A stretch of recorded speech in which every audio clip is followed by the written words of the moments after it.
So it's really exciting that we've kind of done all this work as a Marcoms team, you and I and the rest of the team, on really clarifying our role as a charity, because charities are always very bad at being clear about what we do, because we kind of want to say everything.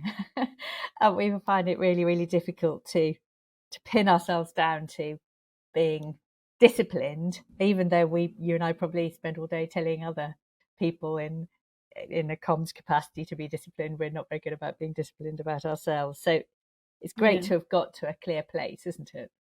I think it is. I think it's good to be thinking about who it is you're targeting and what what we're aiming for, and that we want to inspire others. And I think we've always been very good in Global Action Plan. The time I've been here, we've always been very good at making lots of connections and bringing different organisations together and bringing lots of like-minded organisations around the table, doing a real convening role of similar people and similar aims, and kind of inspiring our peer organisations, I think. And then I think like using their networks alongside ours to make great change happen. I think I've been really inspired seeing that happen with Clean Air Day starting in 2017 and all that's happened since then.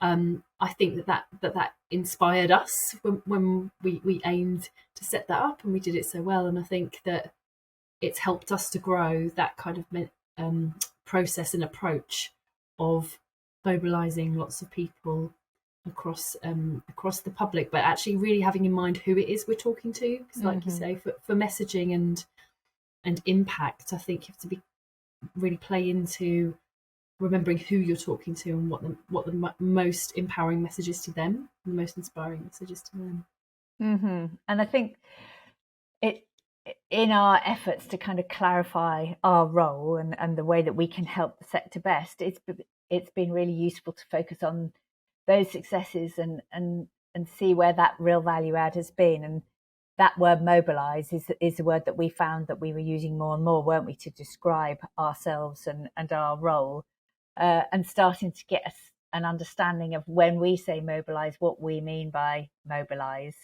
That we might not necessarily mean the placard waving end of mobilise, but there's some really important aspects of mobilise that we do very effectively and very efficiently as a small and very mobile convening organisation.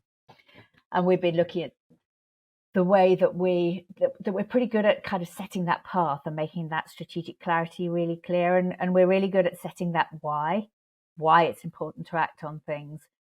And then the next stage of what we do as part of mobilisation is that provisioning people with the tools and the insights and the knowledge that we know they need in order to take action, and giving them the agency to take action. And seeing all that as part of a kind of cycle of change, that essentially what a mobilisation is giving people, giving organisations and giving decision makers that the kind of public mandate for change. So proving to them that the public want the change, and arming them with that sense of sort of public engagement and public interest, so that they will then go further in systems change and policy change, which then shapes the behaviour change, which then allows us to mobilise. So we've started to get a real sense of where we sit on that kind of continuous cycle of change. And that's been really good for focusing our efforts, hasn't it, and our campaigns. Yeah. I think so. I'm struck as well as we're talking about it to think that it kind of reinforces that idea of us being united in compassion, that if somebody cares about an issue, then we pick up those issues. We typically do like research around those issues and find out what the public think around those issues. And that person who's got that cause can know and be reassured that they're not the only one that cares about it. And then we can step in with a bit of a framework and some tools, and that kind of like evidence of why action would make change, and encouragement to do it, and hopefully some kind of inspiration to make it a bit easier, and to kind of break down a big goal that might seem unattainable into smaller steps that everybody could play their part, be on a journey with, and be united in compassion, because many more people care about things than often is thought, right? And that's that kind of, I think it's interesting how various different bits of our work overlap in that way, then coming to think of it in that lens. But that mobilisation, taking you from an individual, perhaps a more individual viewpoint, to much more collective space. Yeah, that's so true.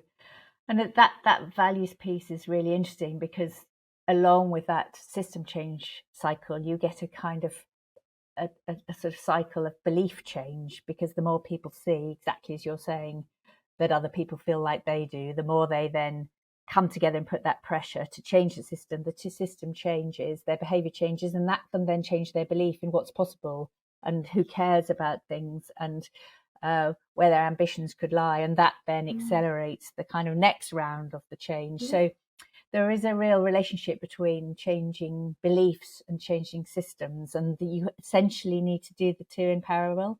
And you're so right about that kind of united in compassion, that positive belief that we have, that everybody by and large does care about these kind of things. It's just giving them the voice or the vehicles to express that caring, and it's often much more significant than decision makers might believe, and it's up to us to capture it and use that caring to provide that mandate for change for decision makers that they're often looking for, but not always given.